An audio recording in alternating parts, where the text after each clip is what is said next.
Apa yang ada di pikiranmu kalau misal kamu tinggal di sebuah desa kecil? Setiap pagi kamu menyapa tetangga yang sama. Kalian tertawa di pasar, duduk di bangku yang sama di gereja. Anak-anak kalian bermain di halaman yang sama. Lalu suatu hari, orang yang biasa menyapamu itu datang ke rumahmu bukan untuk bertamu, tapi untuk membunuhmu. Bukan tentara, bukan orang asing, tapi tetanggamu sendiri. Inilah kisah genosida Rwanda tahun 1994, salah satu tragedi kemanusiaan paling brutal dan paling sunyi dalam sejarah modern. Rwanda. Kalau kamu menyebut namanya tanpa tahu sejarahnya, yang terbayang bukanlah darah, bukan jeritan, bukan kematian. Yang terbayang justru bukit hijau yang bergulung pelan, kabut pagi yang turun perlahan, desa kecil dengan atap seng berkarat, dan orang-orang yang berjalan santai menuju ladang, seolah hidup akan selalu berjalan seperti kemarin. Rwanda adalah negara yang tampak damai, dan justru karena itulah tidak ada yang siap ketika neraka benar-benar turun. Di negeri ini orang bangun pagi dengan rutinitas sederhana. Anak-anak berlari tanpa alas kaki, ibu-ibu menenteng keranjang, para pria duduk di depan rumah bercanda tentang panen dan hujan. Tidak ada tanda, tidak ada sirene, tidak ada peringatan. Karena genosida jarang datang dengan suara keras. Ia datang pelan, menyusup ke pikiran, lalu tinggal di sana sampai kebencian terasa wajar. Di Rwanda, ada dua nama yang sering disebut, Hutu dan Tutsi. Dua kata yang awalnya tidak bermakna apa-apa. Bukan ras berbeda, bukan bahasa berbeda, bukan budaya berbeda. Mereka berdoa di gereja yang sama, minum dari sungai yang sama, bahkan menikah satu sama lain. Tapi sejarah punya kebiasaan kejam. Ia suka mengambil perbedaan kecil, lalu membesarkannya sampai cukup tajam untuk membunuh.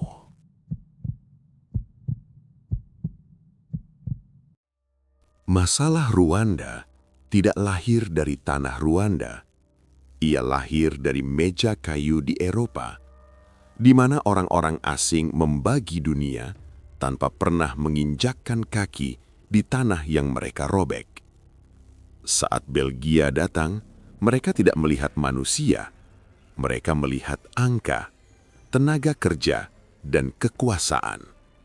Dan cara paling murah untuk menguasai suatu bangsa adalah membuat mereka saling membenci. Belgia memilih Tutsi sebagai yang lebih layak memimpin, bukan karena lebih pintar, bukan karena lebih bermoral, tapi karena terlihat berbeda. Hutu dipinggirkan, diperlakukan sebagai kelas 2, dibiarkan menyimpan marah seperti api kecil di dalam dada. Lalu datanglah satu keputusan fatal, keputusan yang terlihat administratif, tapi dampaknya seperti senjata api. Kartu identitas. Di atas kertas kecil itu tertulis satu kata, Hutu atau Tutsi. Dan sejak hari itu, manusia tidak lagi dilihat sebagai manusia. Ia dilihat sebagai kategori. Kamu bisa menjadi tetangga baik, ayah penyayang, atau anak yang rajin ke gereja. Tapi semua itu runtuh saat kartu itu dikeluarkan dari saku. Karena kertas kecil itu lebih berharga daripada nyawamu sendiri.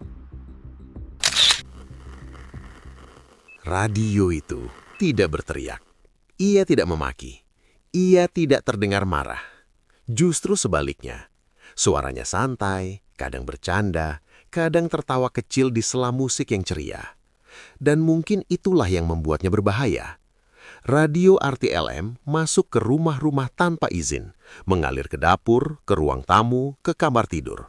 Didengar sambil memasak, didengar sambil memperbaiki sandal, didengar sambil menunggu hujan reda. Awalnya hanya opini, lalu jadi candaan, lalu pelan-pelan menjadi kebenaran versi radio. Tutsi itu kecoa. Kata itu diulang, hari demi hari, dengan nada santai seolah cuma metafora. Dan manusia punya kebiasaan aneh. Kalau sebuah kebohongan diulang cukup sering, ia berhenti terdengar seperti kebohongan. Kecoa itu berbahaya. Kecoa berkembang cepat. Kecoa harus dimusnahkan sebelum terlambat. Tidak ada yang langsung mengangkat parang hari itu. Tidak ada darah hari itu. Yang terjadi hanyalah satu hal kecil tapi fatal. Rasa jijik mulai menggantikan rasa empati. Dan saat kamu tidak lagi melihat manusia sebagai manusia, segala sesuatu menjadi mungkin. Lalu, radio mulai naik level. Bukan lagi sekedar kata, tapi nama. Nama orang disebut. Alamat rumah diumumkan. Lokasi persembunyian dibisikkan seperti gosip. Bayangkan, kamu duduk di rumah. Radio menyala. Lalu kamu mendengar namamu sendiri disebut. Bukan sebagai salam. Bukan sebagai berita baik. Tapi sebagai target. Dan malam itu, kamu tidur dengan sepatu di kaki. Karena kamu tahu, kalau ada ketukan pintu, kamu tidak akan punya waktu untuk bersiap. Tanggal 6 April 1994. Langit Rwanda tidak berbeda dari hari-hari lain. Tidak ada tanda, tidak ada firasat. Lalu pesawat Presiden Rwanda jatuh dari langit. Dan di saat badan pesawat menyentuh tanah, sesuatu yang jauh lebih besar ikut jatuh bersama itu. Topeng kepura-puraan. Dalam hitungan jam, semuanya bergerak terlalu rapi untuk disebut spontan. Jalan ditutup, pos pemeriksaan muncul, milisi keluar dari persembunyian. Parang dibagikan, bukan secara sembunyi-sembunyi, tapi terang-terangan. Seolah negara berkata, ini waktumu.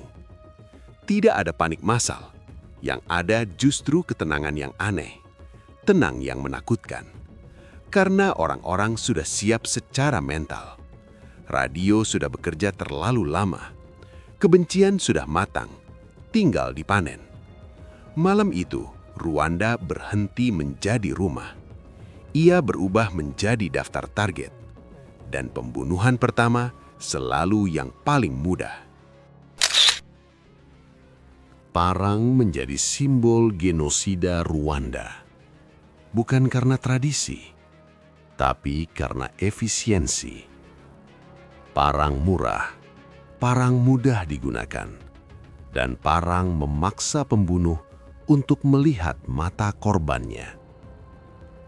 Rumah ke rumah, desa ke desa, orang dipaksa keluar, disuruh berbaris, disuruh menunjukkan kartu identitas. Satu kata di kertas kecil itu menentukan segalanya. Tangisan menjadi suara latar harian. Jeritan tidak lagi membuat orang menoleh karena terlalu sering.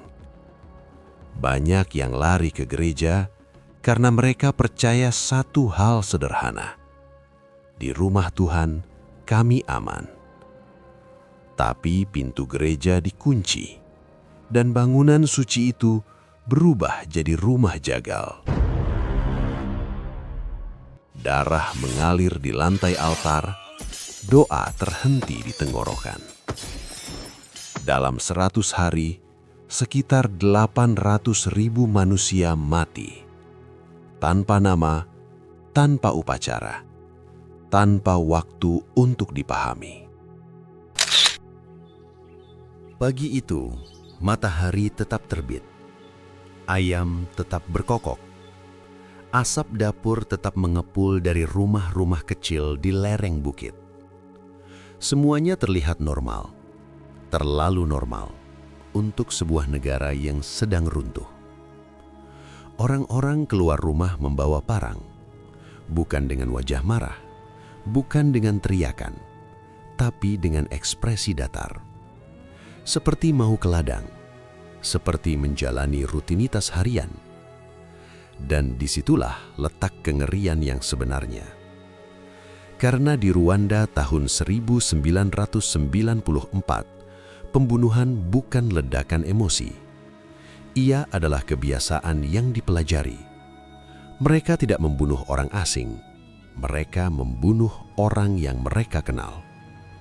Tetangga sebelah rumah, teman masa kecil, orang yang kemarin duduk di bangku gereja yang sama. Ada seorang pria Hutu yang mengenali korban pertamanya. Dia tahu nama lengkapnya, tahu anaknya berapa, tahu istrinya biasa beli sayur di mana. Tangannya gemetar saat mengangkat parang, bukan karena benci, tapi karena takut. Takut dianggap pengkhianat, takut dicap kecoa simpatisan, takut menjadi korban berikutnya.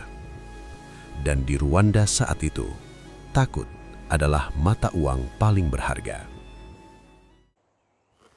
Radio tidak pernah berhenti. Di sela musik ceria, penyiar berkata santai, "Kenapa masih ragu? Kalau kamu tidak membersihkan lingkunganmu, kamu yang akan dibersihkan." Kalimatnya pendek, sederhana, tapi efeknya seperti palu godam ke kepala orang-orang yang sudah tertekan. Pelan-pelan, rasa bersalah mulai kalah oleh rasa takut. Dan saat rasa bersalah kalah, manusia kehilangan rem. Banyak pembunuhan terjadi tanpa teriakan. Korban dipanggil keluar rumah, dijanjikan perlindungan, dijanjikan pemeriksaan singkat. Lalu, parang diayunkan. Tidak cepat, tidak efisien, karena kebanyakan pelaku tidak tahu cara membunuh. Mereka memukul, mengayun, berulang kali. Dan setiap ayunan mengikis sesuatu di dalam diri mereka. Sampai akhirnya, tidak ada lagi yang terkikis. Yang paling menghancurkan bukanlah kekerasannya, tapi keintimannya. Membunuh dari jarak dekat memaksa pelaku melihat mata korbannya, mendengar napas terakhir, merasakan tubuh yang perlahan kehilangan tenaga. Dan setelah itu, pelaku pulang ke rumah, makan malam, tidur. Besoknya, mengulang lagi. Ada anak-anak yang dipaksa ikut. Parang terlalu berat untuk tangan mereka, tapi tekanan sosial lebih berat lagi. "Ayo, Kata orang dewasa, kalau kamu tidak ikut, kamu bukan bagian dari kami." dan hari itu, seorang anak kehilangan masa kecilnya, bukan karena mati, tapi karena membunuh. Ada juga yang mencoba menolak. Beberapa orang bersembunyi, beberapa pura-pura sakit, beberapa kabur ke hutan. Tapi sistemnya rapat. Tetangga melapor tetangga, saudara melapor saudara.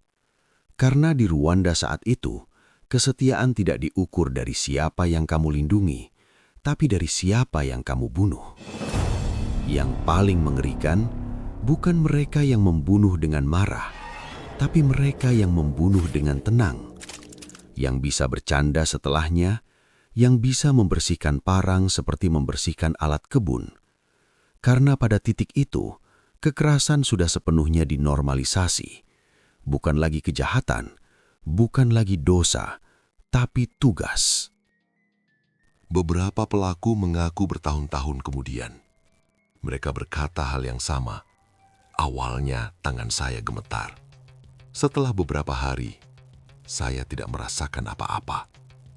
Dan itulah kalimat paling menyeramkan dari genosida Rwanda. Bukan jeritan, bukan darah, tapi kalimat, "Saya tidak merasakan apa-apa." Di desa-desa kecil, mayat dibiarkan di jalan.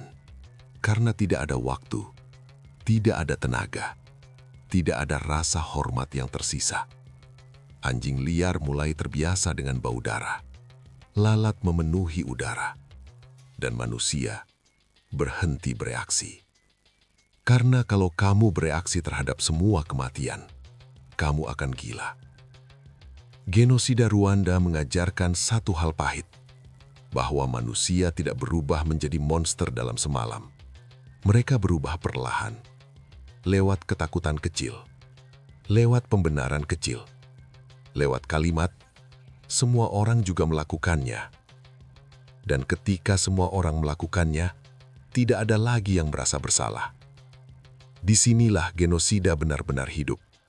Bukan di tangan para pemimpin, bukan di radio, bukan di kantor pemerintahan, tapi di momen kecil saat seseorang memilih antara membunuh atau mati, dan memilih membunuh agar bisa pulang ke rumah dan tetap bernafas esok hari.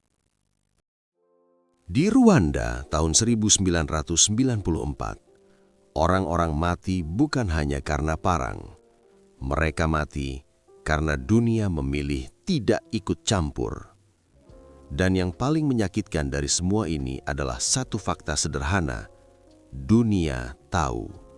Bukan dugaan, bukan rumor, bukan kabar burung. Dunia tahu persis apa yang sedang terjadi. Mayat memenuhi jalan, sungai berubah warna, gereja jadi kuburan massal, kamera merekam, laporan dikirim, faks berdatangan ke kantor-kantor pemerintahan dunia. Tapi yang terjadi setelah itu hanyalah keheningan yang sopan. Pasukan PBB sebenarnya ada di Rwanda. Mereka bukan cerita fiksi, mereka nyata, bersenjata, terlatih. Tapi mereka datang dengan mandat yang cacat. Mereka tidak diizinkan menembak, kecuali kalau ditembak duluan. Bayangkan, kamu berdiri di tengah kota, melihat warga sipil dibantai, tapi aturan melarangmu menolong. Dan saat 10 tentara Belgia dibunuh di hari-hari awal genosida, pesannya jadi jelas. Tarik pasukan. Ini terlalu beresiko. Ini bukan urusan kita. Dan satu persatu, negara-negara menarik diri. Sementara itu, di Rwanda, orang-orang masih berharap. Mereka melihat bendera biru PBB dan berpikir, mereka akan melindungi kami. Ada keluarga yang bersembunyi di dekat markas PBB. Ada ibu-ibu yang menggendong anaknya berdiri di depan gerbang, menunggu pintu dibuka. Tapi pintu itu tetap tertutup. Karena di atas kertas, nyawa manusia kalah penting dibanding stabilitas politik. Yang paling kejam bukanlah penarikan pasukan, tapi permainan kata-kata. Di ruang rapat ber-AC, orang-orang berdebat, apakah ini genosida, atau sekedar konflik etnis, atau perang saudara. Karena menyebutnya genosida, berarti ada kewajiban hukum untuk bertindak. Dan bertindak itu mahal, beresiko, tidak populer. Jadi kata itu dihindari. Sementara di Rwanda, orang-orang mati tanpa istilah resmi. Setiap hari, genosida berlangsung. Sekitar 8.000 orang mati. 8.000. Itu bukan angka. Itu satu kota kecil yang menghilang setiap hari. Dan dunia masih rapat. Radio RTLM terus mengudara, tanpa gangguan, tanpa dibungkam. Padahal sinyalnya bisa diputus, padahal caranya ada, tapi tidak dilakukan. Karena bagi dunia luar, radio itu cuma masalah lokal. Bagi Rwanda, radio itu adalah senjata pemusnah massal. Ada diplomat yang kemudian mengaku, kami tahu akan terjadi pembantaian besar. Kami tahu skalanya. Kami hanya tidak menyangka akan separah itu. Kalimat itu terdengar rapi, formal, aman. Tapi bagi korban, itu terdengar seperti pengkhianatan. Karena bagaimana mungkin kamu tahu, lalu tidak melakukan apa-apa? Beberapa korban selamat bercerita bahwa bagian paling menyakitkan bukan saat parang diayunkan, tapi saat mereka sadar mereka sendirian. Bahwa dunia yang mereka kenal, yang katanya menjunjung HAM, yang katanya peduli kemanusiaan, memutuskan untuk berpaling. Genosida Rwanda bukan hanya kegagalan satu negara, ia adalah kegagalan global. Kegagalan untuk bertindak, kegagalan untuk peduli, kegagalan untuk mengatakan cukup. Dan kegagalan ini tidak berisik, ia sunyi, rapi, penuh dokumen. Ketika genosida akhirnya berhenti, dunia menggelengkan kepala. Ini tragedi. Kita harus belajar dari sejarah. Tidak boleh terulang. Kalimat-kalimat itu terdengar indah. Terlambat. Karena bagi 800.000 jiwa, pelajaran itu tidak pernah sampai. Ketika suara parang akhirnya berhenti, Rwanda tidak langsung menjadi tenang. Tidak ada musik kemenangan, tidak ada sorak-sorai, tidak ada rasa lega.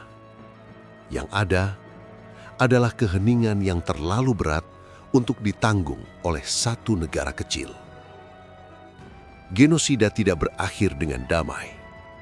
Ia berakhir karena tidak ada lagi yang tersisa untuk dibunuh dan karena pasukan RPF akhirnya mengambil alih.